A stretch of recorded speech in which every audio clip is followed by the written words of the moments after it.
नमस्कार, search story में आपका स्वागत है। मैं हूं संजना। आइए नजर डालते हैं आज की कुछ खास खबरों पर। Wishing the citizen of India a happy Navratri, Dussehra and Deepavali festival. From management, principal, staff and student of this historic institution, BN Senior Secondary School outside Hall Gate, Amritsar. Phone number 0183255195. Pandit Beznath Senior Secondary School. Jalandhar शहर में अलग अलग जगहों पर लूट की वारदातों को अंजाम देने के लिए 3 व्यक्तियों सहित 5 मोटरसाइकिल और 16 मोबाइल पकड़े। जालंधर शहर में अलग अलग जगह लूट की वारदातों को अंजाम देने वाले 3 व्यक्तियों को 5 मोटरसाइकिल और 16 मोबाइल के साथ पकड़ा गया है। जालंधर में समाज विरोधी तत्वों के खिलाफ चलाई जा रही मुहिम के तहत थाना 5 की पुलिस ने 3 व्यक्तियों को गिरफ्तार किया है। पत्रकार वार्ता के दौरान एसडीपीसी इन्वेस्टिगेशन विवेकशील सोनी ने बताया कि एक गुप्त सूचना के आधार पर कार्रवाई करते हुए इन तीनों व्यक्तियों को दलदला चौक से पकड़ा गया है। पूछताछ से इनके पास से 5 मोटरसाइकिल मिली जो कि नंबर प्लेट बदलकर घटनाओं को अंजाम देते थे। इनसे 16 मोबाइल फोन भी बरामद किए गए हैं। पुलिस ने मामला दर्ज कर कार्रवाई शुरू कर दी है और आगे कई खुलासे होने की उम्मीद है। ਜਲੰਧਰ ਕਮਿਸ਼ਨਰੇਟ ਦੇ ਵਿੱਚ ਜਿਹੜੀ ਆਪਣਾ ਇੱਕ ਮੁਹਿੰਮ ਚਲਾਈ ਹੈਗੀ ਹੈ ਸਨੈਚਰਾਂ ਦੇ ਖਿਲਾਫ, ਉਹਦੇ ਵਿੱਚ ਇੱਕ ਅੱਜ ਹੋਰ ਵੱਡੀ ਕਾਮਯਾਬੀ ਮਿਲੀ ਹੈਗੀ, ਜਿਹਦੇ ਵਿੱਚ ਕੀ ਅਸੀਂ 3 ਬੰਦਿਆਂ ਦਾ ਇੱਕ ਗੈਂਗ ਟ੍ਰੇਸ ਕੀਤਾ ਹੈ, ਜਿਹਦੇ ਵਿੱਚ 3 ਬੰਦੇ ਗੁਰਪ੍ਰੀਤ ਸਿੰਘ, ਵਿਜੇਦੀਪ ਸਿੰਘ ਤੇ ਸੁਖਵੀਰ ਸਿੰਘ ਨੇ। ਇਹ ਤਿੰਨੋਂ ਮੋਟਰਸਾਈਕਲ ਚੋਰੀ ਕਰਕੇ ਉਸ ਤੋਂ ਬਾਅਦ ਉਹਨਾਂ ਮੋਟਰਸਾਈਕਲਾਂ ਦੇ ਉੱਪਰ ਖੋਹਾਂ ਕਰਦੇ ਹੁੰਦੇ ਸੀਗੇ ਤੇ ਇਹਦੇ ਵਿੱਚ 16 ਮੋਬਾਈਲ ਫੋਨ ਜਿਹੜੇ ਇਹਨਾਂ ਨੇ ਖੋਹ ਕੀਤੇ ਨੇ ਉਹ ਤੇ ਇਸ ਤੋਂ ਇਲਾਵਾ 5 ਮੋਟਰਸਾਈਕਲ ਚੋਰੀ ਦੇ ਇਹਨਾਂ ਦੇ ਕੋਲੋਂ ਰਿਕਵਰ ਹੋਏ। ਕਿੱਥੋਂ ਗ੍ਰਿਫਤਾਰ ਕੀਤਾ ਗਿਆ ਜੀ ਇਹਨਾਂ ਨੂੰ ਦਲਦਲ ਚੌਂਕ ਦੇ ਲਾਗਿਓਂ ਪੁਲਿਸ ਪਾਰਟੀ ਨੇ ਐਪਰੀਹੈਂਡ ਕੀਤਾ ਤੇ ਇੱਥੋਂ ਗ੍ਰਿਫਤਾਰ। ਕਿੱਥੇ ਵਾਰਦਾਤ ਕਰ ਚੁੱਕੇ ਆ ਜੀ ਇਹ ਜਲੰਧਰ ਸ਼ਹਿਰ ਦੇ ਲਗਭਗ ਮੇਨ ਮਾਡਲ ਟਾਊਨ ਦੇ ਡਿਵੀਜ਼ਨ ਨੰਬਰ 7 ਏਰੀਆ ਦੇ ਵਿੱਚ ਆਪਰੇਟ ਕਰਦੇ, ਜਿੱਥੇ ਜ਼ਿਆਦਾ ਸੰਘਣੀ ਆਬਾਦੀ ਹੈਗੀ ਤੇ ਲੋਕ ਆਪਣੀ ਜਿੱਦਾਂ ਬਾਹਰ ਨਿਕਲਦੇ ਹੈਗੇ ਨੇ। ਤੇ ਇਸ ਤੋਂ ਇਲਾਵਾ ਡੀਏਵੀ ਕਾਲਜ ਤੇ ਕੇਐਮਬੀ ਕਾਲਜ ਦੇ ਲਾਗੇ ਵੀ ਇਹਨਾਂ ਨੇ ਵਾਰਦਾਤਾਂ ਨੂੰ ਅੰਜਾਮ ਦਿੱਤਾ ਹੈ। ਮੋਟਰਸਾਈਕਲ ਕਿੰਨੇ ਚੋਰੀ ਦੇ ਇਹਨਾਂ ਕੋਲ ਬਰਾਮਦ ਹੋਏ ਆ? ਇਹਨਾਂ ਕੋਲ 5 ਮੋਟਰਸਾਈਕਲ ਚੋਰੀ ਦੇ ਅਜੇ ਤੱਕ ਬਰਾਮਦ ਹੋ ਚੁੱਕੇ ਨੇ ਤੇ ਹੋਰ ਸਾਨੂੰ ਉਮੀਦ ਹੈ ਵੀ ਹੋਰ ਵੀ ਬਰਾਮਦ ਹੋਣਗੇ। ਇਹਨਾਂ ਦੇ ਰਿਮਾਂਡ ਤੇ ਲਿੱਤਾ ਜਾਵੇਗਾ। ਸਰ ਕਿੰਨੀਆਂ ਸਨੈਚਿੰਗ ਹਲੇ ਟ੍ਰੇਸ ਹੋਈਆਂ ਸਰ? 16 ਸਨੈਚਿੰਗਸ ਇਹਨਾਂ ਤੋਂ ਅਜੇ ਟ੍ਰੇਸ ਹੋ ਚੁੱਕੀਆਂ ਨੇ ਤੇ ਅਜੇ ਹੋਰ ਹੀ ਛੇਤੀ ਤੋਂ ਆਪਾਂ ਸਾਨੂੰ ਉਮੀਦ ਹੈ ਵੀ ਹੋਰ ਵੀ ਟ੍ਰੇਸ ਹੋਣਗੀਆਂ ਇਹਦੇ ਵਿੱਚ। ਕਿਸ ਚੀਜ਼ ਦੇ ਉੱਤੇ ਵਾਰਦਾਤ ਕਰਦੇ ਸੀਗੇ ਇਹ ਵੱਖਰੇ जालंधर से पवन कन्हौजिया की रिपोर्ट। जालंधर के गुरु गोविंद सिंह एवेन्यू में यूको बैंक के एटीएम की लूट हुई है। इस हफ्ते में यह एटीएम की दूसरी लूट हुई है। जालंधर के गुरु गोविंद सिंह एवेन्यू में यूको बैंक के एटीएम की लूट हुई है। इस हफ्ते में यह एटीएम की दूसरी लूट है और दोनों लूटें लगभग सामान्य ढंग से हुई हैं, पर अभी तक पहली लूट का भी सुराग पुलिस के हाथ नहीं लगा है। इस लूट में भी लुटेरे 12 लाख उड़ा कर ले गए हैं। हफ्ते में हुई दूसरी एटीएम की लूट और पुलिस अभी तक पहली लूट की पहली में ही उलझी हुई है। जालंधर के गुरु गोविंद सिंह एवेन्यू में यूको बैंक के एटीएम को गत रात्रि में 12 लाख की लूट कर अंजाम दिया गया। मौके पर पहुंची पुलिस फिंगरप्रिंट्स और उंगलियों के निशान ले रही है और जांच के बाद जल्द ही लुटेरों को पकड़ लिया जाएगा।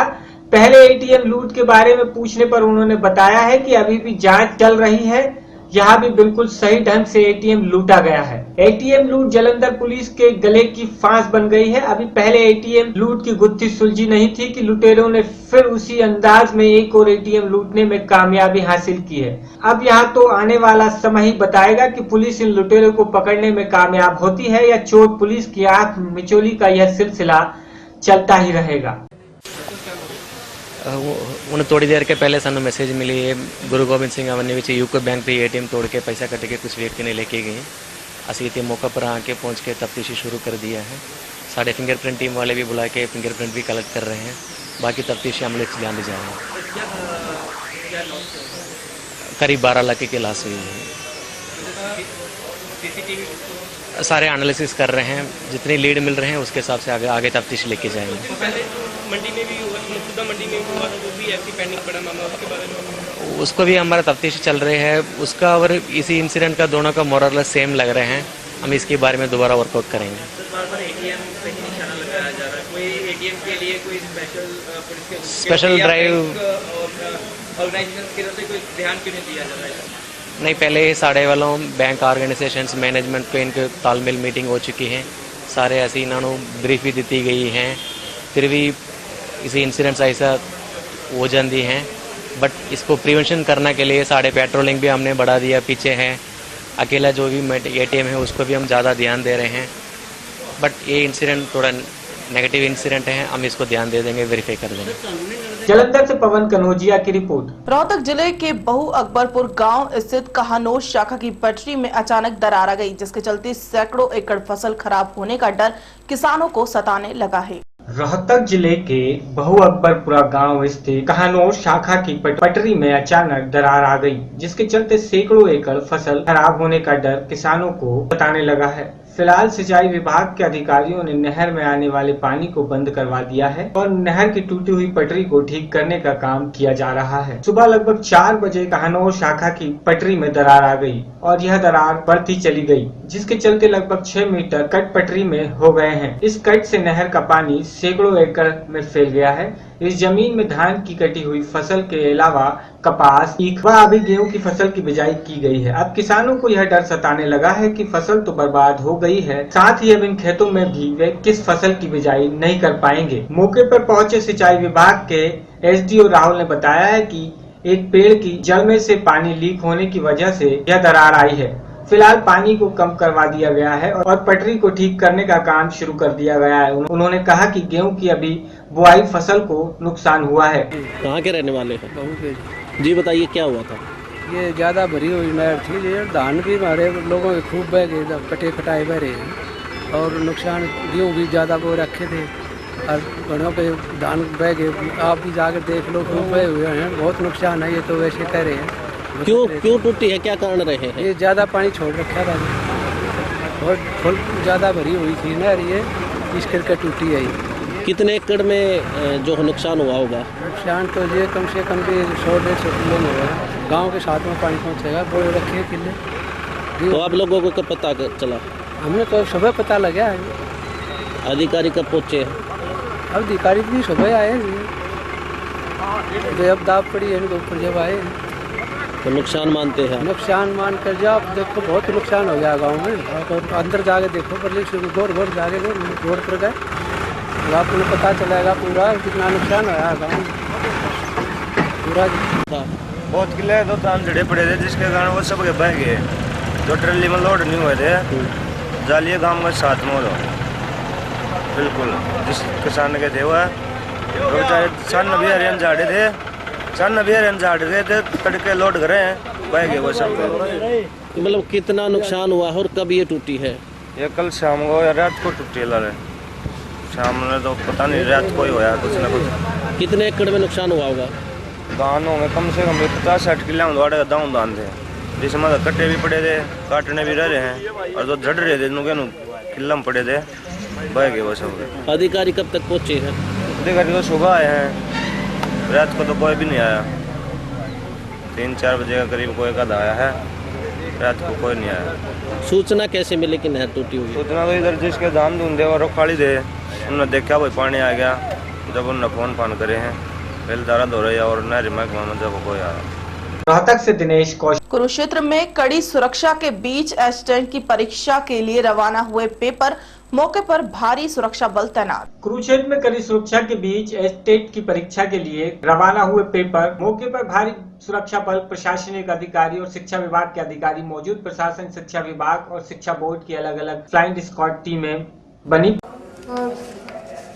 अभी 2 दिन हमारे एग्जाम होने हैं, तो आज जैसे 14 तारीख को हमारे 6 ऑनलाइन सेंटर थे और 19 ऑफलाइन सेंटर थे। तो सभी के पेपर हमने 12:30 बजे बांटने थे, वो हमने बांट दिए हैं। तो पेपर लेने के लिए बोर्ड की तरफ से ड्यूटी लगी हुई थी, एक बोर्ड का रिप्रेजेंटेटिव और एक प्रशासन का जो ऑफिसर थे हमारे, तो दोनों की टीम बना के हमने उनको पेपर दिए हैं और यही पेपर वापस लेके भी आएंगे। तो इसके अलावा पुलिस का भी रहेगा योगदान इसमें, वो साथ जाएंगे, पुलिस के 2 कर्मी साथ जाएंगे और इसी तरह से वो साथ भी रहेंगे। हर सेंटर पे जैमर लगाए गए हैं ताकि कोई नकल को रोका जा सके और थंब इम्प्रेशन के लिए बायोमेट्रिक मशीन लगाई गई है। अटेंडेंस फ्रिक्शन जो है फ्रिस्किंग होगी सभी की, और किसी को कुछ भी ले जाने की इजाज़त नहीं, घड़ी, मोबाइल या कोई भी चीज़ ले जाने की परमिशन नहीं है। सारे कार्यक्रम की जो है वो वीडियोग्राफी होगी, फ्रिस्किंग की भी, एग्जामिनेशन की भी, ओपनिंग से लेके क्लोजिंग तक, पेपर जमा कराने तक। ये मैडम कितने अनुमानित कितने परीक्षार्थी बैठ रहे हैं? हाँ जी, तो आज जो है ये 1009 तो ऑनलाइन है और 5788 ऑफलाइन है, तो ये टोटल बनेंगे 6797 और बैठने हैं वो है 19,026। तो फ्लाइंग बनाई गई है, डीओ ऑफिस की तरफ से 3 फ्लाइंग है, जिसमें 3 सेंटर सभी को दिए गए हैं और वो पूरा दिन फ्लाइंग ड्यूटी देंगे और सेंटर्स को चेक करेंगे। और इसी तरह से डीसी, एडीसी, एसडीएम्स की फ्लाइंग बनी हुई है, वो कहीं भी जा सकते हैं, वो भी अलग से चेकिंग करेंगे। श्री गुरु ग्रंथ साहिब जी की बेअदबी के मामले में लोगों को सचेत करने के लिए मीडिया द्वारा अच्छा योगदान देने के लिए आज मोगा के डिप्टी कमिश्नर ने प्रेस वार्ता की। गुरु ग्रंथ साहिब जी की बेअदबी मामले में लोगों को सचेत करने के लिए मीडिया द्वारा अच्छा योगदान देने के लिए आज मोगा के डिप्टी कमिश्नर एसएसपी ने इकट्ठा होकर प्रेस वार्ता की और मीडिया द्वारा निभाई गई भूमिका के लिए मीडिया का धन्यवाद किया। इस मौके पर पत्रकारों के साथ बातचीत करते हुए डिप्टी कमिश्नर ने बताया कि पिछले दिनों जो मोगा जिले के अंदर गुरु ग्रंथ साहिब जी की बेअदबी के मामले आए हैं, मीडिया ने लोगों को जो कि ज्यादा अफवाहें फैला रहे थे बहुत समझदारी से समझाया है और अफवाहों से दूर रहने को भी कहा। मीडिया देश का चौथा स्तंभ है और मीडिया ने अच्छी भूमिका निभाई है और आपसी भाईचारे का संदेश दिया है। मैं मीडिया राही बेनती करदा आम पब्लिक नूं सारिਆਂ ਨੂੰ कि ਜਿਹੜੇ भी महाराज के स्वरूप अपने घर च रखे ने, चाहे हिंदू ग्रंथ ने चाहे सिख धर्म नाल ग्रंथ संबंध रखते हैं, ਜਦੋਂ ਉਹ ਵਿਰਧ ਹੋ ਜਾਂਦੇ ਨੇ ਜਾਂ ਗੁਰੂ ਸਾਹਿਬਾਨ ਦੀਆਂ ਫੋਟੋਆਂ ਜਾਂ ਦੇਵੀ ਦੇਵਤਿਆਂ ਦੀ ਫੋਟੋਆਂ ਜਿਹੜੀਆਂ ਨੇ ਉਹਨਾਂ ਨੂੰ ਤੁਸੀਂ ਡਿਸਪੋਜ਼ ਆਫ ਕਰਨਾ ਹੈ ਤੇ ਆਪਣੇ ਇਲਾਕੇ ਦੇ ਵਿੱਚ ਜਿਹੜਾ ਕੋਈ ਮੰਦਿਰ ਹੈ, ਗੁਰਦੁਆਰਾ ਹੈ, ਉੱਥੇ ਜਾ ਕੇ ਉਹਨਾਂ ਦੇ ਪੁਜਾਰੀ ਜਾਂ ਗ੍ਰੰਥੀ ਨੂੰ ਹੈਂਡਓਵਰ ਕਰ ਦਿਓ ਤਾਂ ਕਿ ਉਹਨਾਂ ਦਾ ਜੋ ਸੰਸਕਾਰ ਰੀਤੀ ਰਿਵਾਜ ਨਾਲ ਕੀਤਾ ਜਾ ਸਕੇ। ਜਿਹੜੇ ਬਾਹਰ ਸੁੱਟ ਦਿੰਦੇ ਨੇ ਜਾਂ ਜਲ ਪ੍ਰਵਾਹ ਕਰਦੇ ਨੇ ਉਹਦੇ ਨਾਲ ਅਫਵਾਹਾਂ ਫੈਲਦੀਆਂ ਨੇ ਔਰ ਸਮਾਜ ਦੇ ਵਿੱਚ गलत अंसर फायदा उठाते हैं। एक मैं बेनती करूँगा सारे कि जो सोशल मीडिया है उस तो ग्रेस करन, जी अफवाह फैलाते हैं, रूमरस फैलाते हैं, उन्होंने कट ऑफ करो और जे किसी को मैसेज आता भी है उस गलत मैसेज जिहदे नाल समाज दे विच फाड़ पै सकदा उन्होंने अगे फॉरवर्ड ना करो। मोगा से विपिन का और ओप के तहत अपनी मांगों को लेकर आज मोगा जिला में सबका फौजिया ने एक अहम बैठक की और सरकार के ऊपर दबाव बनाया कि उनकी मांगों को शीघ्र ही पूरा किया जाए। ओराओ पाक के तहत अपनी मांगों को लेकर आज मोगा जिले के सबका फौजियों ने एक अहम बैठक की और सरकार के ऊपर दबाव बनाने की उनकी मांगों को शीघ्र पूरा किया जाए।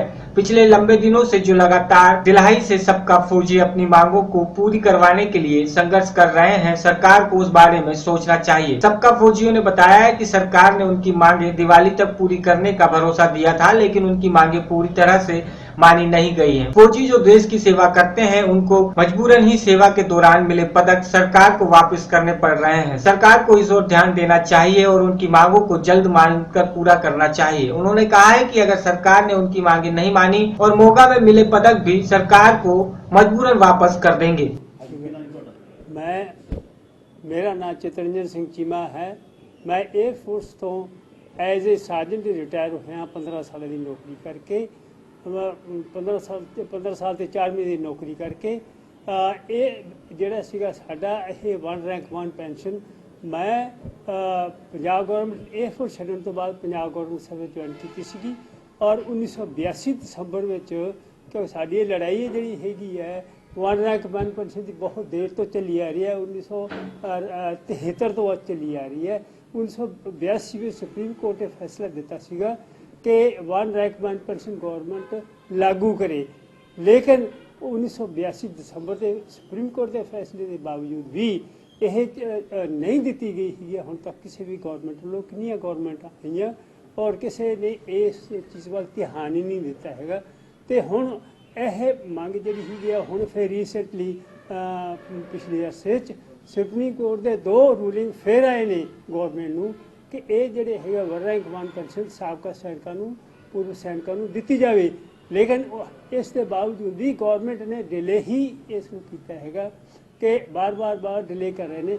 ਹੁਣ ਡਿਲੇ ਕਰਨ ਦਾ ਵਨ ਰੈਂਕ 1 ਪੈਨਸ਼ਨ ਦਾ ਮਸਲਾ ਤਾਂ ਹੱਲ ਹੁੰਦਾ ਹੈਗਾ ਸਾਡੇ ਜਿਹੜੇ ਸਾਥੀ ਨੇ ਪੁਰਾਣੇ ਜਿਹੜੇ ਇਸ ਵੇਲੇ ਸਿਹਤ ਵੱਲੋਂ ਪੱਖੋਂ ਠੀਕ ਨੇ ਔਰ ਉਹਨਾਂ ਨੂੰ ਉਹ ਬੈਠ ਸਕਦੇ ਨੇ। ਉਹਨਾਂ ਨੂੰ ਤਕਰੀਬਨ 146-47 ਦਿਨ ਹੋ ਗਏ ਜੰਤਰ ਮੰਤਰ ਦੇ ਦਿੱਲੀ ਇਸ ਮਾਮਲੇ ਸੰਬੰਧ ਦੇ ਵਿੱਚ ਹੀ ਉਹ ਬੈਠੇ ਨੇ, ਧਰਨਾ ਦਿੱਤਾ ਹੋਇਆ ਹੈ, ਬਿਲਕੁਲ ਪੀਸਫੁਲ ਕੰਮ ਚੱਲ ਰਿਹਾ ਹੈ। ਔਰ ਉਹਨਾਂ ਨੇ ਜਦੋਂ ਦੇਖਿਆ ਕਿ ਗਵਰਨਮੈਂਟ ਦਾ ਕੋਈ ਰਿਪਰੈਜ਼ੈਂਟੇਟਿਵ ਜਾਂ ਉਹਨਾਂ ਨੂੰ ਕੋਈ ਮਿਲਣ ਵਾਸਤੇ ਨਹੀਂ ਜਾਂਦਾ ਹੈਗਾ, ਉਹਨਾਂ ਦੀ ਕੋਈ ਪੁੱਛਗਿੱਛ ਨਹੀਂ ਹੋ ਰਹੀ ਹੈ, ਉਹ ਇਸ ਦੇ ਬਾਵਜੂਦ ਵੀ ਉੱਥੇ ਅੜੇ ਹੋਏ ਨੇ ਔਰ ਉਹਨਾਂ ਦਾ ਕੋਈ ਸੁਣਵਾਈ ਕਰਨ ਵਾਲਾ ਕੋਈ ਨਹੀਂ ਹੈਗਾ ਉਹਨਾਂ ਦਾ। ਹੁਣ ਤੱਕ ਦੀਆਂ ਕੀ ਤੁਹਾਡੀ ਡਿਮਾਂਡਸ ਬਾਕੀ ਰਹਿੰਦੀਆਂ ਨੇ? ਔਰ ਟੋਟਲ ਸਾਡੀਆਂ ਡਿਮਾਂਡਸ ਜਿਹੜੀਆਂ ਸੀਗੀਆਂ 7 ਡਿਮਾਂਡ ਸੀਗੀਆਂ, ਉਹਦੇ ਤੋਂ ਮੇਨ ਤੌਰ ਤੇ ਕਿ ਜਿਹੜਾ ਹੁਣ ਕੋਈ ਰੈਂਕ ਜਿਸ ਵੀ ਰੈਂਕ ਵਿੱਚ ਸਰਵਿਸ ਕਰਦਾ ਹੈ ਉਹ ਜਿੰਨੀ ਉਹਦੀ ਪੈਨਸ਼ਨ ਆ ਉਨੀ ਹੀ ਪੈਨਸ਼ਨ ਜਿਹੜੀ ਜਿਹਨੇ ਸਰਵਿਸ ਉਹਨੇ ਕੀਤੀ ਹੈ ਉਹ ਦਿੱਤੀ ਜਾਵੇ। ਲੇਕਿਨ ਇਹਨੂੰ ਇੰਪਲੀਮੈਂਟ ਨਹੀਂ ਕੀਤਾ ਜਾ ਰਿਹਾ ਕਿਉਂਕਿ ਇਹ ਲਮਕਾਈ ਜਾ ਰਹੇ ਨੇ।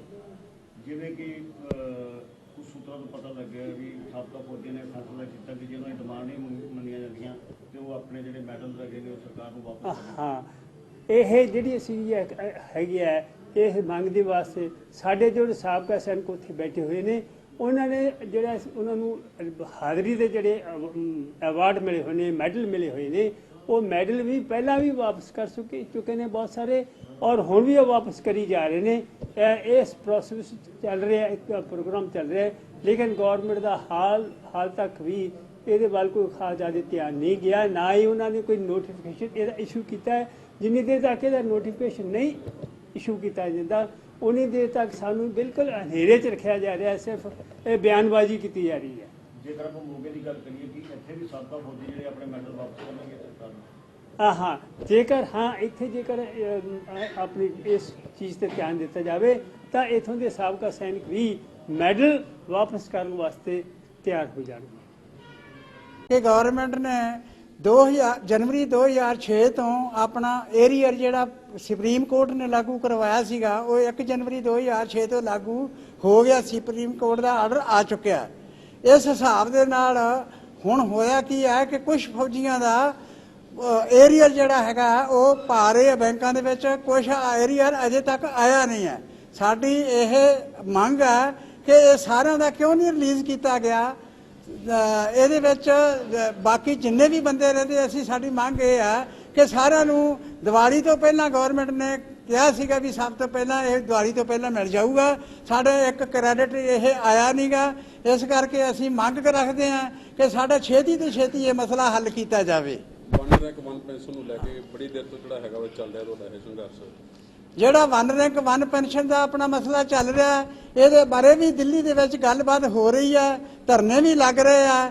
ਹੋ ਸਕਦਾ ਵੀ ਇਹਦੇ ਵਿੱਚ ਕੋਈ ਨਾ ਕੋਈ ਆਪਣਾ ਮਕਸਦ ਹੱਲ ਹੋ ਜਾਵੇ ਔਰ ਆਪਾਂ ਨੂੰ ਇਹ ਮਜ਼ਬੂਤੀ ਦੇ ਨਾਲ ਅੱਗੇ ਆਉਣਾ ਚਾਹੀਦਾ ਤੇ ਤਾਂ कि आप थोड़ा इसमें दूसरा आप लागू करवा सकिए। मोगा से विपिन ओकारा की। मोगा जिला के गांव धलकलान में बने देशभक्त पार्क में आज उड़न खिलाड़ी मिल्खा सिंह के बुत को आम लोगों को देखने के लिए मोगा के एसएसपी ने मुखविंदर सिंह ने नेबुत से पर्दा उठाया। मोगा जिले के गांव धकलान में बने देशभक्त पार्क में आज उड़ान खिलाड़ी मिल्खा सिंह के बुत को आम जनता के देखने के लिए मोगा के एसएसपी मुखविंदर सिंह पर्दा उठाया। इस पार्क के निर्माता मूर्तिकार मंजीत सिंह ने मिल्खा सिंह के बुत को बनाया था। उन्होंने अपने गांव में ही अपनी जमीन पर एक ऐसा पार्क बनाया है जिसमें उन्होंने अपने हाथ से कई ऐसी मूर्तियां लगाई हैं जिनसे देश की बहुत सी ऐसी शख्सियतें हैं जिन्हें देश के लिए अपने आप को कुर्बान कर दिया। जिसमें मंजीत सिंह ने मिल्खा सिंह का 18 फीट ऊंचा बुत बनाया है। मोगा के गांव घलकला में यह वही देशभक्त पार्क है जिसमें देश की महान शख्सियतों को गांव के ही रहने वाले मंजीत सिंह अपनी कला के जरिए जिंदा रखे हुए हैं और दूर से ही इस पार्क में लगे इन बुतों को देख ऐसा लगता है जैसे सच में यहाँ लोग इस पार्क में जिंदा हैं। यही नहीं, इस पार्क में Bhagat Singh, Sukhdev, Rajguru, Mirza Bhaton, Air India flight 142, Lala Lajpat Rai, Chandrashekhar Azad, Mahatma Buddha, Madan Lal Dhingra, doctor APJ Abdul Kalam, के अलावा बहुत सी ऐसी शख्सियत हैं देखने को मिलती हैं। चाहत में लोग दूर दूर से आते हैं इन शख्सियतों को देखने। गांव के मंजीत सिंह ने 1.5 एकड़ में यह पार्क बनाया है और अपनी खेती से जो कमाई होती है वो इस पार्क में लगाते हैं। वहीं इन बुतों को बनाने के लिए Manjeet Singh plaster of Paris, cement, metal, marble और फाइबर ग्लास के अलावा कार्बन फाइबर ग्लास का भी इस्तेमाल करते हैं। मूर्तिकार मंजीत सिंह के 5 वर्ष की आयु में ही छोटे छोटे खिलौने बनाने लगे थे और अपने इस बचपन के शौक के चलते आज उन्होंने देश की कई महान हस्तियों को अपनी इस कला से जिंदा रखा है और देश के कई अजाब घरों में मंजीत सिंह द्वारा बनाई मूर्तियां लगी हुई हैं। मंजीत सिंह द्वारा बनाई गई सैकड़ों ऐसी मूर्तियां विदेश में भी लगी हैं। मूर्तिकार मंजीत सिंह ने बताया कि भारत की महान शख्सियत मिल्खा सिंह, जिनको उड़ान सिख भी कहा जाता है, वे विशाल बुद्ध जिसका साइज 18 फीट है, जिसका उद्घाटन हमारे जिला की महान शख्सियत एसएसपी सरदार सुखविंदर सिंह ने किया है। इस मौके पर गांव के कई जानी मानी हस्तियां भी मौजूद थीं और उनका महान शख्सियत के बारे में जानकारी ली। नौजवान पीढ़ी को नशे से दूर करने और खेल के प्रति जागरूक करने के लिए यह काम महान देश पार्क की ओर से किया गया है। इसको बनाने में 3 से 4 महीने लगे हैं। हमारे पार्क में भगत सिंह, सुखदेव, राजगुरु, नीरज भटोना, एयर इंडिया फ्लाइट, लाला राजपत राय जैसे कई महान हस्तियों के बुत हैं जिन्होंने भारत की शान बढ़ाई है। ਭਾਰਤ ਦੇ ਮਹਾਨ ਐਥਲੀਟ ਸਰਦਾਰ ਮਿਲਖਾ ਸਿੰਘ ਜਿਨ੍ਹਾਂ ਨੂੰ ਪਿਆਰ ਨਾਲ ਉੱਡਣਾ ਸਿੱਖ ਕਿਹਾ ਜਾਂਦਾ ਹੈ, ਉਹਨਾਂ ਦੇ ਅੱਜ ਵਿਸ਼ਾਲ ਬੁੱਤ ਜਿਹਦਾ ਸਾਈਜ਼ 18 ਫੁੱਟ ਹੈ, ਅੱਜ ਸਾਡੇ ਜ਼ਿਲ੍ਹੇ ਦੇ ਮਾਣਯੋਗ ਐਸਐਸਪੀ ਸਰਦਾਰ ਮੁਖਵਿੰਦਰ ਸਿੰਘ ਭੁੱਲਰ ਜੀ ਨੇ ਆਪਣੇ ਕਰ ਕਮਲਾਂ ਨਾਲ ਕੀਤਾ। ਇਸ ਮੌਕੇ ਪਿੰਡ ਦੇ ਜਿਹੜੇ ਸਾਡੇ ਪਤਵੰਤ ਤੇ ਸੱਜਣ, ਆਲੇ ਦੁਆਲੇ ਦੇ ਪਤਵੰਤ ਤੇ ਸੱਜਣ, ਬੱਚੇ, ਬੀਬੀਆਂ ਸਭ ਨੇ ਵੱਧ ਚੜ ਕੇ ਹਿੱਸਾ ਲਿਆ ਤੇ ਉਸ ਮਹਾਨ ਐਥਲੀਟ ਦੀ ਜੀਵਨੀ ਤੋਂ ਜਾਣੂ ਹੋਏ। ਨੌਜਵਾਨ ਪੀੜ੍ਹੀ ਨੂੰ ਨਸ਼ਿਆਂ ਤੋਂ ਰੋਕਣ ਲਈ, ਉਹਨਾਂ ਨੂੰ ਖੇਡਣ ਲਈ ਜੋੜਨ ਲਈ ਇਹ ਜਿਹੜਾ ਉਪਰਾਲਾ ਮਹਾਨ ਦੇਸ਼ ਭਗਤ ਪਾਰਕ ਵੱਲੋਂ ਇੱਕ ਕੀਤਾ ਗਿਆ। ਇਹ ਜਿਹੜਾ ਸਟੈਚੂ ਤੁਸੀਂ ਆਪ ਤਿਆਰ ਕੀਤਾ, ਤੁਹਾਨੂੰ ਕਿੰਨਾ ਟਾਈਮ ਲੱਗਿਆ ਇਹਦੇ ਤੇ ਕੀ ਮਟੀਰੀਅਲ ਤੁਸੀਂ ਯੂਜ਼ ਕੀਤਾ ਇਹਦੇ? ਇਸ ਸਟੈਚੂ ਨੂੰ ਬਣਾਉਣ ਵਾਸਤੇ ਜੀ metal, fibre glass, carbon fibre ਔਰ ਟਾਈਮ ਜਿਹੜਾ ਹੈਗਾ ਇਹਦੇ ਉੱਪਰ 3.5 ਮਹੀਨੇ ਲੱਗੇ ਨੇ। ਹੋਰ ਤੁਸੀਂ ਆਪਣੇ ਪਾਰਕ ਦੇ ਵਿੱਚ ਕਿਹੜੇ ਸਟੈਚੂ ਬਣਾਏ? ਸਾਡੇ ਪਾਰਕ ਦੇ ਵਿੱਚ ਭਾਰਤ ਦੇ ਜਿਹੜੇ ਸਾਬਕਾ ਰਾਸ਼ਟਰਪਤੀ ਡਾਕਟਰ ਅਬਦੁਲ ਕਲਾਮ ਜੀ, ਨੀਰਜਾ ਭਨੋਟ, ਸ਼ਹੀਦ ਭਗਤ ਸਿੰਘ, ਰਾਜਗੁਰੂ ਸੁਖਦੇਵ, ਮਦਨ ਲਾਲ ਢੀਂਗਰਾ, ਮਹਾਤਮਾ ਗਾਂਧੀ ਜੀ, ਸ਼ਾਂਤੀ ਦੇ ਦੂਤ ਮਹਾਤਮਾ ਗੌਤਮ ਬੁੱਧ ਜੀ ਤੇ ਇਸ ਤੋਂ ਇਲਾਵਾ ਤਕਰੀਬਨ 35-40 ਸਟੈਚੂ ਜਿਹੜੇ ਹੈਗੇ ਆ ਉਹ ਹੋਰ ਜਿਹੜੇ ਭਾਰਤੀ ਸੰਸਕ੍ਰਿਤੀ ਨੂੰ ਦਰਸਾਉਂਦੇ ਹੋਏ ਅਸੀਂ ਬਣਾਏ ਨੇ। ਪ੍ਰੇਰਨਾ, ਕਿਉਂਕਿ ਆਪਣਾ ਮੁਲਕ ਜਿਹੜਾ ਹੈਗਾ ਉਹ ਦੇਸ਼ ਭਗਤਾਂ ਦਾ ਦੇਸ਼ ਹੈ। ਸਾਨੂੰ ਆਪਣੇ ਦੇਸ਼ ਭਗਤਾਂ ਤੋਂ, ਉਹਨਾਂ ਦੀਆਂ ਕਿਤਾਬਾਂ ਪੜ੍ਹ ਕੇ, ਉਹਨਾਂ ਦੀ ਜੀਵਨੀਆਂ ਤੋਂ ਸਾਨੂੰ ਇਹ ਸੇਧ ਮਿਲਦੀ ਹੈ ਕਿ ਅਸੀਂ ਉਹਨਾਂ ਦੀ ਬਹੁਮੁੱਲੀ ਵਿਰਾਸਤ ਨੂੰ ਜਿਹੜੀ ਸੰਭਾਲੀਏ ਤਾਂ ਕਿ ਨੌਜਵਾਨ ਪੀੜ੍ਹੀ ਉਹ ਤੋਂ ਜਾਣੂ ਹੋ ਸਕੇ ਕਲਾ ਰਾਹੀਂ। ਅਸੀਂ ਆਉਣ ਵਾਲੇ ਸਮੇਂ ਦੇ ਵਿੱਚ ਉਹ ਝਾਕੀਆਂ ਤਿਆਰ ਕਰ ਰਹੇ ਹਾਂ ਜਿਹਦੇ ਨਾਲ ਭਾਰਤ ਦੀ ਸੰਸਕ੍ਰਿਤੀ, ਮਹਾਨ ਸੰਸਕ੍ਰਿਤੀ ਦਾ ਝਲਕਾਰਾ ਪਵੇ। ਜਿਸ ਤਰ੍ਹਾਂ ਕੁਝ ਘਟਨਾਵਾਂ ਜੋ ਸ਼ਹੀਦ ਭਗਤ ਸਿੰਘ ਦੇ ਜੀਵਨ ਦੇ ਨਾਲ ਸੰਬੰਧਿਤ ਜਾਂ ਉਸ ਤੋਂ ਪੁਰਾਣੀਆਂ ਵੀ ਬਾਬਾ ਬੰਦਾ ਸਿੰਘ ਬਹਾਦਰ ਦੇ ਰਾਜਕਾਲ ਨਾਲ ਸੰਬੰਧਿਤ ਤੇ ਭਾਈ ਕਨਈਆ ਜੀ ਪਾਣੀ ਪਿਆਉਂਦੇ ਹੋਏ, ਕਿਉਂਕਿ ਉਹ ਦੁਸ਼ਮਣ ਨੂੰ ਔਰ ਮਿੱਤਰ ਨੂੰ ਸਭ ਇੱਕ ਨਜ਼ਰ ਦੇ ਨਾਲ ਪਿਆਉਂਦੇ ਹੋਏ ਸਾਰੇ ਜ਼ਖਮੀਆਂ ਨੂੰ ਪਾਣੀ ਦੀ ਉਹਨਾਂ ਨੇ ਸੇਵਾ ਕੀਤੀ, ਉਹਨਾਂ ਦੇ ਸਟੈਚੂ ਬਣਾ ਕੇ ਲਗਾ ਰਹੇ ਹਾਂ। ਹਿੰਦੁਸਤਾਨ ਦੇ ਜਿਹੜੇ ਮਸ਼ਹੂਰ ਹਸਤੀਆਂ ਨੇ ਉਹਨਾਂ ਨੂੰ ਅਗਲੀ ਪੀੜ੍ਹੀ ਲਈ ਜਿਹੜਾ ਸਾਂਭ ਕੇ ਔਰ ਇਸ ਤਰੀਕੇ ਨਾਲ ਇੱਥੇ ਛੋਟਾ ਜਿਹਾ ਪਾਰਕ ਬਣਾ ਕੇ ਇੱਕ ਬਹੁਤ ਹੀ ਅਚੰਭੇ ਵਾਲਾ ਜਿਹੜਾ ਕੰਮ ਕੀਤਾ ਹੈ ਔਰ ਮੈਂ ਦੇਖ ਕੇ ਇਸ ਨੂੰ ਬਹੁਤ ਹੈਰਾਨ ਹੋਇਆ ਹਾਂ ਔਰ ਅੱਜ ਬਹੁਤ ਜ਼ਿਆਦਾ ਮਾਣ ਮਹਿਸੂਸ ਕਰ ਰਿਹਾ ਕਿ ਸਰ ਮਿਲਖਾ ਸਿੰਘ ਜੀ ਦੇ ਜਿਹੜੇ ਬੁੱਤ ਦਾ ਉਦਘਾਟਨ ਹੈ ਇਹਨਾਂ ਨੇ ਮੇਰੇ ਕੋਲੋਂ ਕਰਵਾਇਆ। ਮੈਂ ਇਹਨਾਂ ਨੂੰ ਇਸ ਤੇ ਬਹੁਤ ਮੁਬਾਰਕਬਾਦ ਦਿੰਦਾ ਔਰ ਨਾਲ ਇਹਨਾਂ ਨੂੰ ਬੇਨਤੀ ਕਰਦਾ ਵੀ ਇਹ ਜਿਹੜਾ ਤੁਸੀਂ ਉਪਰਾਲਾ ਹੈ ਇਹਨੂੰ ਆਉਣ ਵਾਲੇ ਸਮੇਂ ਦੇ ਵਿੱਚ ਜਾਰੀ ਰੱਖੋ ਔਰ ਇਹਦੇ ਵਿੱਚ ਜਿੰਨਾ ਕੁ ਸਹਿਯੋਗ ਸਾਡੇ ਕੋਲੋਂ ਵੀ ਪਾਇਆ ਗਿਆ, ਕਿਉਂਕਿ ਮਨ ਬਹੁਤ ਖੁਸ਼ ਹੋਇਆ ਇਹਨਾਂ ਦਾ ਪਿੰਡ ਦਾ ਇਕੱਠ ਵੇਖ ਕੇ, ਪੁਰਾਣੇ ਬਜ਼ੁਰਗ ਦੇਖ ਕੇ ਔਰ ਇਹਨਾਂ ਦਾ ਰਹਿਣ ਸਹਿਣ ਦੇਖ ਕੇ ਔਰ ਇਹ ਜਿਹੜਾ ਉਪਰਾਲਾ ਦੇਖ ਕੇ ਖਾਸ ਕਰਕੇ ਔਰ ਜਿੰਨਾ ਕੁ ਸਾਡੇ ਤੋਂ ਸਹਿਯੋਗ ਹੋਇਆ ਅਸੀਂ ਇਹਦੇ ਨਾਲ ਹੁਣ ਅੱਜ ਤੋਂ ਬਾਅਦ ਖੜੇ ਹਾਂ ਔਰ ਇੱਥੇ ਅੱਜ ਤਾਂ ਬਹੁਤ ਔਰ ਮਹਿਮਾਨ ਆਏ ਆ ਔਰ ਅੱਗੇ ਤੋਂ ਇੱਥੇ ਰੂਟੀਨ ਦੇ ਵਿੱਚ ਜ਼ਰੂਰ ਆਇਆ ਕਰਾਂਗੇ। ਦੇਖ ਕੇ ਆਪਣਾ ਮਨ ਜਿਹੜਾ ਇੱਕ ਵਾਰੀ ਇੱਕ ਨਵਾਂ ਸਾਡੇ ਸਰੀਰ ਦੇ ਰੋਮ ਖੜੇ ਹੋ ਗਏ ਨੇ ਵੀ ਸਾਡੇ ਦੇਸ਼ ਦੇ ਵਿੱਚ ਏਡੇ ਤਕੜੇ ਵਿਦਵਾਨ ਰਹੇ ਨੇ ਔਰ ਕਿਸ ਤਰ੍ਹਾਂ ਦੀਆਂ ਹਸਤੀਆਂ ਜਿਹੜੀਆਂ ਸਾਡੇ ਦੇਸ਼ ਨੇ ਪੈਦਾ ਕੀਤੀਆਂ ਔਰ ਅੱਜ ਸਾਡਾ ਪੰਜਾਬ ਜਿਹੜਾ ਉਹ ਕਿਸ ਸਾਈਡ ਨੂੰ ਜਾ ਰਿਹਾ। ਅੱਜ ਦੇ ਨੌਜਵਾਨਾਂ ਨੂੰ ਇਸ ਤੋਂ ਜਿਹੜਾ ਸਿੱਖਿਆ ਲੈਣੀ ਚਾਹੀਦੀ ਹੈ ਔਰ ਇਹਨਾਂ ਦੇ ਪਦ ਚਿੰਨ੍ਹਾਂ ਤੇ ਚੱਲ ਕੇ ਜਿਹੜਾ ਆਪਣੇ ਜੀਵਨ ਨੂੰ ਸੁਧਾਰਨਾ ਚਾਹੀਦਾ। मोगा से विपिन ओकार। अमृतसर में आज पटियाला बैंक में नशे के विरोध में मैराथन दौड़ का आयोजन किया गया, जिसमें सिटी के कई उद्योगपतियों ने हिस्सा लिया। अमृतसर में पटियाला बैंक ने नशे के विरोध में मैराथन दौड़ का आयोजन किया, जिसमें सिटी के कई उद्योगपतियों ने हिस्सा लिया। पत्रकारों से चर्चा करते हुए बैंक के एजीएम पुनित सिंह ने कहा कि पटियाला बैंक, जो कि उत्तर भारत का लीडिंग बैंक है, वह हर साल 15 नवंबर को अपना अवेरेंस मनाता है और स्टेट बैंक ऑफ पटियाला ने इस बार यह निर्णय लिया है कि पंजाब में सबसे बड़ी मुश्किल नशा है, जिसके विरोध में उन्होंने रन अगेंस्ट ड्रग का आयोजन किया और यह पंजाब, हरियाणा और चंडीगढ़ में बैंक की सामाजिक गतिविधियों को बढ़ावा दिया। पटियाला ਜਿਹੜਾ ਕਿ ਨਾਰਥ ਇੰਡੀਆ ਦਾ ਲੀਡਿੰਗ ਬੈਂਕ ਹੈ, ਇਹ ਆਪਣੀ 99th ਫਾਊਂਡੇਸ਼ਨ ਡੇ 17th ਨਵੰਬਰ ਨੂੰ ਹਰ ਸਾਲ ਮਨਾਉਂਦਾ ਹੈ। ਇਸ ਉਪਲਕਸ਼ ਵਿੱਚ ਇਸ ਸਾਲ ਸਾਡੀ ਟਾਪ ਮੈਨੇਜਮੈਂਟ ਨੇ ਡਿਸਾਈਡ ਕੀਤਾ ਕਿ ਇਸ ਨੂੰ ਇੱਕ ਪੰਜਾਬ ਦੀ ਜਿਹੜੀ ਕਿ ਬਹੁਤ ਵੱਡੀ ਅਬਿਊਜ਼ ਹੈ ਪੰਜਾਬ ਦੇ ਨੌਜਵਾਨਾਂ ਲਈ ਡਰੱਗਸ, ਉਹਦੇ against state bank of Patiala ਨੇ ਅੱਜ 15th ਨਵੰਬਰ ਨੂੰ ਪੰਜਾਬ, ਹਰਿਆਣਾ ਅਤੇ ਚੰਡੀਗੜ੍ਹ ਵਿੱਚ ਰਨ ਅਗੇਂਸਟ ਡਰੱਗਸ ਆਰਗੇਨਾਈਜ਼ ਕੀਤਾ ਹੈ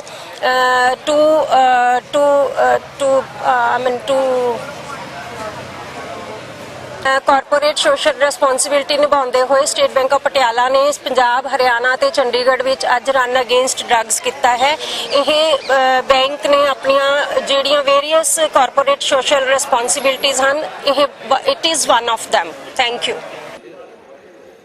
अमृतसर से नरेंद्र सेठी की रिपोर्ट। पिछले दिनों जिला मोगा के अलग अलग हिस्सों में हुई श्री गुरु ग्रंथ साहिब और रामायण और गीता के ग्रंथों की बेअदबी को लेकर पंजाब के हालातों को बदलकर रख दिया है। पिछले दिनों जिला मोगा के अलग अलग हिस्सों में हुई श्री गुरु ग्रंथ साहिब और रामायण और गीता के ग्रंथों की बेअदबी को लेकर पंजाब के हालातों को बदल कर रख दिया है।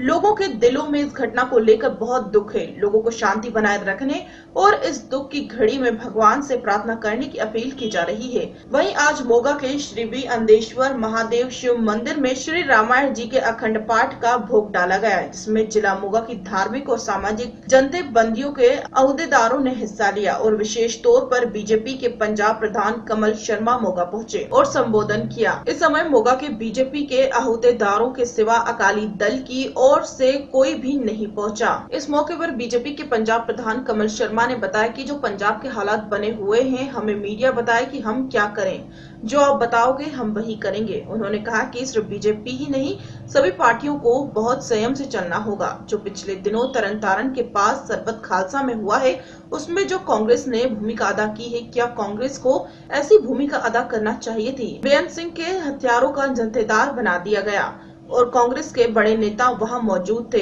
किसी ने भी अभी तक अपनी जुबान नहीं खोली। पहले भी जब पंजाब के हालात खराब हुए थे तो कुछ पार्टियों ने वोटों की राजनीति खेली थी और उसी कारण पंजाब में संताप भोगा था और बीजेपी की भूमिका जो उस समय थी वैसी ही आज भी है। पुलिस अपना काम कर रही है, लेकिन पॉलिटिकल पार्टियों को संयम से काम लेना चाहिए। मैं यह नहीं कहता कि सरबत खालसा में कांग्रेस की साजिश है, यह तो आने वाला समय ही बताएगा। मुझे तो यह कांग्रेस के लीडर बताए कि वह लोग वहां किस हैसियत से गए थे। पंजाब में अकाली दल की ओर से सद्भावना रैलियां करनी शुरू हो गई थी। क्या बीजेपी उसमें भाग लेगी? तो शर्मा ने बताया कि उनको बादल साहब की ओर से न्योता आया है, लेकिन फिर भी जो पार्टी का फैसला होगा वही किया जाएगा। नहीं ਇਹਦੇ ਚ ਦੱਸੋ ਕਰਨਾ ਕੀ ਚਾਹੀਦਾ, ਤੁਸੀਂ ਦੱਸੋ, ਸੰਕੋਚ ਨਹੀਂ ਕਰਦੇ, ਉਹ ਕਰ ਲੈਣੇ, ਦੱਸੋ ਜੀ, ਤੁਸੀਂ ਦੱਸੋ ਜੀ ਤੁਹਾਡੀ ਕੀ ਰਣਨੀਤੀ ਹੈ। ਮੈਨੂੰ ਲੱਗਦਾ ਹੈ ਕਿ ਮੈਂ ਜੋ ਕਿਹਾ ਹੈ ਸਿਰਫ ਬੀਜੇਪੀ ਨਹੀਂ, ਸਾਰੀਆਂ ਪਾਰਟੀਆਂ ਨੂੰ ਹੀ ਬਹੁਤ ਸੰਯਮ ਨਾਲ ਚੱਲਣਾ ਚਾਹੀਦਾ। ਇਹ ਜਿਹੜਾ ਇਕੱਠ ਹੋਇਆ ਤਰਨਤਾਰਨ ਦੇ ਨੇੜੇ, ਉਹਦੇ ਕਾਂਗਰਸ ਨੇ ਜੋ ਭੂਮਿਕਾ ਅਦਾ ਕੀਤੀ ਹੈ, ਤੁਹਾਨੂੰ ਲੱਗਦਾ ਹੈ ਕਿ ਹਾਲਾਤ ਦੇ ਵਿੱਚ ਕਾਂਗਰਸ ਨੂੰ ਇਹ ਭੂਮਿਕਾ ਅਦਾ ਕਰਨੀ ਚਾਹੀਦੀ ਸੀ? ਬੇਅੰਤ ਸਿੰਘ ਦੇ ਜਿਹੜੇ ਹਥਿਆਰੇ ਸੀ ਉਹਨਾਂ ਨੂੰ ਉੱਥੇ ਉਹਨਾਂ ਨੇ ਜਥੇਦਾਰ ਥਾਪਤਾ ਹੈ, ਕਾਂਗਰਸ ਦੇ ਲੀਡਰ ਉੱਥੇ ਬੈਠੇ ਸੀ, ਅੱਜ ਤੱਕ ਕਿਸੇ ਨੇ ਮੂੰਹ ਨਹੀਂ ਖੋਲ੍ਹਿਆ। ਤੁਹਾਨੂੰ ਲੱਗਦਾ ਹੈ ਕਿ ਇਹ ਭੂਮਿਕਾ ਠੀਕ ਹੈ? ਮਤਲਬ ਅੱਗੇ ਵੀ ਪੰਜਾਬ ਦੇ ਜੋ ਹਾਲਾਤ ਵਿਗੜੇ ਸੀ, ਕੁਝ ਪਾਰਟੀਆਂ ਦੀ ਜਿਹੜੀ ਵੋਟਾਂ ਦੀ ਰਾਜਨੀਤੀ ਦੀ ਭੂਮਿਕਾ ਸੀ, ਉਹਦੇ ਕਰਕੇ ਪੰਜਾਬ ਨੇ ਇੰਨੀ ਦੇਰ ਸੰਤਾਪ ਹੋ ਗਿਆ। ਬੀਜੇਪੀ ਦੀ ਭੂਮਿਕਾ ਉਦੋਂ ਵੀ ਹੋਈ ਸੀ ਜਿਹੜੀ ਅੱਜ ਹੈ ਸਾਡੀ ਭੂਮਿਕਾ। ਕਿਸੇ ਵੀ ਤਰੀਕੇ ਦੀ ਭੜਕਾਟ ਨਾਲ ਪੁਲਿਸ ਆਪਣਾ ਕੰਮ ਕਰੇ, ਪ੍ਰਸ਼ਾਸਨ ਆਪਣਾ ਕੰਮ ਕਰੇ, ਲੇਕਿਨ ਪੋਲੀਟੀਕਲ ਪਾਰਟੀਆਂ ਨੂੰ ਬਹੁਤ ਸੰਯਮ ਇਹਨਾਂ ਹਾਲਾਤਾਂ 'ਚ ਰੱਖਣ ਦੀ। ਤੁਸੀਂ ਵੀ ਮੰਨਦੇ ਹੋ ਕਿ ਜਿਹੜਾ ਸਰਬੱਤ ਖਾਲਸਾ ਸੀਗਾ ਉਹ ਕਾਂਗਰਸ ਦੀ ਹੀ ਸਾਜ਼ਿਸ਼? ਨਹੀਂ, ਮੈਂ ਇਹਦੇ 'ਚ ਇਹ ਨਹੀਂ ਕਹਿੰਦਾ ਕਿ ਕਾਂਗਰਸ ਦੀ ਸਾਜ਼ਿਸ਼ ਹੈ ਕਿ ਨਹੀਂ ਹੈ, ਤੇ ਆਉਣ ਵਾਲੇ ਸਮੇਂ ਦੇ ਵਿੱਚ ਚੀਜ਼ਾਂ ਬਾਹਰ ਆਉਣਗੀਆਂ। ਲੇਕਿਨ ਮੈਂ ਤੇ ਇਹ ਸਵਾਲ ਖੜਾ ਕਰਦਾ ਪਿਆ ਕਿ ਕਾਂਗਰਸ ਦੇ ਲੀਡਰ ਇਹ ਜਵਾਬ ਦੇਣ ਕਿ ਉਹ ਉੱਥੇ ਕਿਸ ਹੈਸੀਅਤ 'ਚ ਗਏ ਸੀ। ਇੱਕ ਸਦਭਾਵਨਾ ਰੈਲੀਆਂ ਦੀ ਲੜੀ ਜਿਹੜੀ ਉਹ ਸ਼ੁਰੂ ਕੀਤੀ ਜਾ ਰਹੀ ਹੈ ਜੀ ਬਠਿੰਡਾ ਤੋਂ ਸ਼੍ਰੋਮਣੀ ਅਕਾਲੀ ਦਲ ਵੱਲੋਂ ਜੀ। ਬੀਜੇਪੀ ਵੱਲੋਂ ਅਜੇ ਤੱਕ ਕੋਈ ਫੈਸਲਾ ਨਹੀਂ ਲਿਆ ਗਿਆ ਜੀ। ਕੀ ਬੀਜੇਪੀ ਵੱਲੋਂ ਸ਼ਮੂਲੀਅਤ ਕੀਤੀ ਜਾਵੇਗੀ ਇਹਨਾਂ ਰੈਲੀ? ਨਹੀਂ, ਸਾਨੂੰ ਉਹਨਾਂ ਨੇ ਇਨਵਾਈਟ ਕੀਤਾ ਹੈ, ਬਾਦਲ ਸਾਹਿਬ ਨੇ ਵੀ ਕਿਹਾ ਔਰ ਸੁਖਬੀਰ ਸਿੰਘ ਬਾਦਲ ਨੇ ਵੀ ਇਨਵੀਟੇਸ਼ਨ ਦਿੱਤਾ। ਅਸੀਂ ਆਪਣੀ ਪਾਰਟੀ 'ਚ ਬੈਠ ਕੇ ਡਿਸਾਈਡ ਕਰਾਂਗੇ। ਵਿਸ਼ਵ ਹਿੰਦੂ ਸ਼ਕਤੀ ਅਤੇ ਹਿੰਦੂ ਤਖਤ ਵੱਲੋਂ ਜੋ ਅੱਜ ਮੋਗਾ ਤੇ ਪੰਜਾਬ ਦੇ ਵਿੱਚ ਰਮਾਇਣ ਅਤੇ ਸ਼੍ਰੀ ਗੀਤਾ ਜੀ ਦੀ ਬੇਅਦਬੀ ਹੋਈ ਹੈ, ਉਹਨੂੰ ਲੈ ਕੇ ਅੱਜ ਰਮਾਇਣ ਜੀ ਦਾ ਪਾਠ ਰਖਾਇਆ ਗਿਆ ਸੀ, ਜਿਹਦੇ ਵਿੱਚ ਸਾਨੂੰ all India Hindu student federation ਦੇ ਆਗੂ ਅਤੇ ਹੋਰ ਹਿੰਦੂ ਜਥੇਬੰਦੀਆਂ ਵੱਲੋਂ ਸਹਿਯੋਗ ਦੇ ਕੇ ਅੱਜ ਜਿਹੜਾ ਪਾਠ ਰਖਾਇਆ ਗਿਆ ਹੈ। ਇਸ ਤੋਂ ਕੋਈ ਵੀ ਰਾਜਨੀਤੀ ਰੰਗਤ ਨਹੀਂ ਸੀਗੀ। ਇਹਦੇ ਵਿੱਚ ਜਿਹੜੇ ਪੰਜਾਬ ਭਾਜਪਾ ਦੇ ਪ੍ਰਧਾਨ ਕਮਲ ਸ਼ਰਮਾ ਜੀ ਸੀ, ਉਹ ਇੱਕ ਸੰਗਤ ਦੇ ਰੂਪ ਵਿੱਚ ਹੀ ਆਏ ਸੀਗੇ। ਜਿਹੜੇ ਮਾਹੌਲ ਚੱਲ ਰਿਹਾ, ਕੀ ਕਹਿਣਾ ਚਾਹੋਗੇ? ਇਹ ਜਿਹੜੇ ਮਾਹੌਲ ਚੱਲ ਰਿਹਾ ਇੱਕ ਸਾਜ਼ਿਸ਼ ਦਾ ਤੇ ਕਾਲੇ ਦੌਰ ਨੂੰ ਵਾਪਸ ਲੈ ਕੇ ਆਉਣ ਦਾ ਨਤੀਜਾ, ਜਿਹੜਾ ਸ਼ਰਾਰਤੀ ਅਨਸਰ ਕਰ ਰਹੇ ਆ, ਜਿਹੜੇ ਕਦੇ ਵੀ ਕਾਮਯਾਬ ਨਹੀਂ ਹੋਣ ਦਿੱਤੇ ਜਾਣਗੇ। ਇਹੋ ਜਿਹੀਆਂ ਘਟਨਾਵਾਂ ਨਾ ਹੋਣ, ਉਹਨਾਂ ਨੂੰ ਰੋਕਣ ਲਈ ਕੋਈ ਪ੍ਰਬੰਧ? ਇਹੋ ਜਿਹੀਆਂ ਪੁਲਿਸ ਨੂੰ ਜਿਹੜਾ ਆਪਦੀ ਸੁਰੱਖਿਆ ਵਧਾਉਣੀ ਚਾਹੀਦੀ ਹੈ। ਦੂਜੇ ਨੰਬਰ ਤੇ ਜਿਹੜੀਆਂ ਵੀ ਕੋਈ ਵੀ ਹੈ, ਚਾਹੇ ਸਿੱਖ ਜਥੇਬੰਦੀਆਂ ਜਾਂ ਹਿੰਦੂ ਜਥੇਬੰਦੀਆਂ, ਜਿੱਥੇ ਵੀ ਹੈ ਕੋਈ ਮੰਦਿਰ ਜਾਂ ਗੁਰਦੁਆਰੇ ਜਾਂ ਮਸਜਿਦ ਜਿੰਨੀਆਂ ਵੀ ਹੈ, ਇਹਨਾਂ ਨੂੰ ਆਪਦੇ ਗ੍ਰੰਥਾਂ ਦੀ ਰੱਖਿਆ ਆਪ ਰੱਖਣੀ ਚਾਹੀਦੀ ਹੈ ਤੇ ਉੱਥੇ ਆਪਦੀ ਸੁਰੱਖਿਆ ਦੇ ਲਈ ਜਿੰਨੀਆਂ ਵੀ ਟੀਮਾਂ ਪ੍ਰਬੰਧ करनी चाहिए। मोगा से विपिन ओकारा की रिपोर्ट। खबरों में फिलहाल इतना ही, मुझे दीजिए इजाजत, नमस्कार।